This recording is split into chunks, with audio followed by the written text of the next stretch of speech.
Welcome back, curious minds and deep thinkers. I'm Alex, and this is Ben. Today, we're doing a special Bookworms brainstorm session to help you get ready for some really thoughtful discussions about the first part of The One and Only Ivan, specifically pages 10 to 22. That's right. We've got two big questions that really make us think about Ivan's world and his feelings. Remember, our goal isn't to give you the answers, but to show you how to dig into the book and your own ideas to find your best answers. Exactly. So grab your copies of The One and Only Ivan, and let's get our brains buzzing. Our first big question is question 4. Ivan states he doesn't remember his dreams and that he's learned not to get my hopes up. How does this connect to his early life memories, or lack thereof, and what might it suggest about his coping mechanisms for his captivity? This is a powerful question because it makes us think about Ivan's inner world.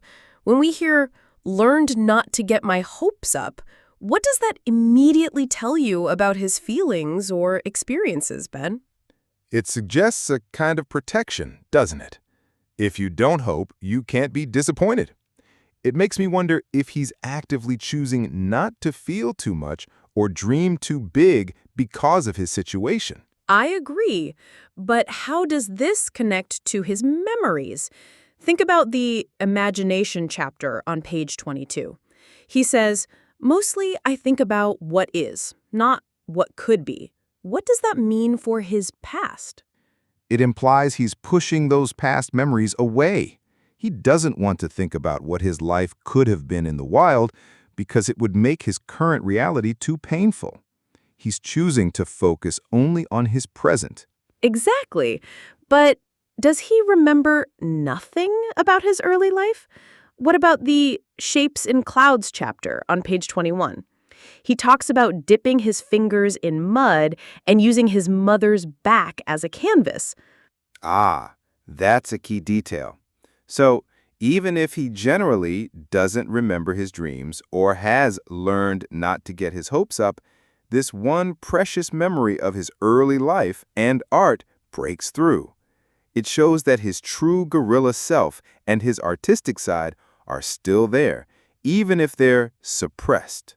So, for this question, you could discuss how avoiding hope is a way to protect himself from sadness, how focusing only on what is helps him cope with being trapped, the idea that even if he pushes memories away, some important ones still exist, hinting at his true self.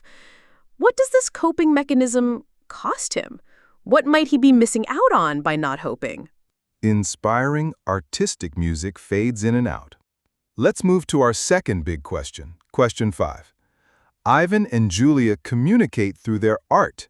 Considering the differences in their artistic styles, Ivan's pale and timid versus Julia's wild with color and movement, what does their shared love of art reveal about the power of art to connect individuals, even across different species or environments? This is a beautiful question, focusing on how they connect. Let's first quickly remember how Ivan describes their art in the Artists chapter on page 19. Ivan says Julia's drawings are wild with color and movement, and like pieces of a dream. Her art is imaginative, drawing things that aren't real. Right.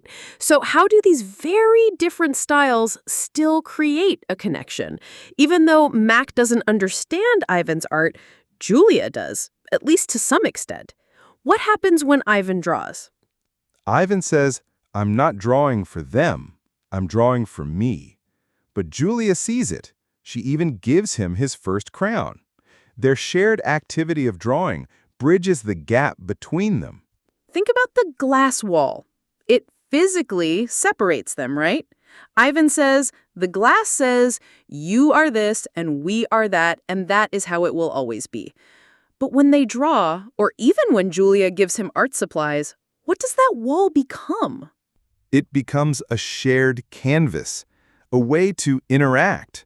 It implies that art can break down barriers that words or physical distance might create. It allows for understanding and communication beyond typical means. So for this question, you could think about how their different styles reflect their different worlds, Julia's freedom versus Ivan's confinement, how art provides a way for them to understand each other's feelings and perspectives without talking, how their shared passion builds trust and a unique friendship. The idea that art can connect living beings no matter their species or environment. These questions are truly thought-provoking, Alex. I think our listeners have a great start now to brainstorm their own fantastic answers. I hope so. Remember, the best answers come from your own unique insights and solid evidence from the book. Don't be afraid to think big. Happy brainstorming, everyone, and we'll catch you next time on Bookworms Unite.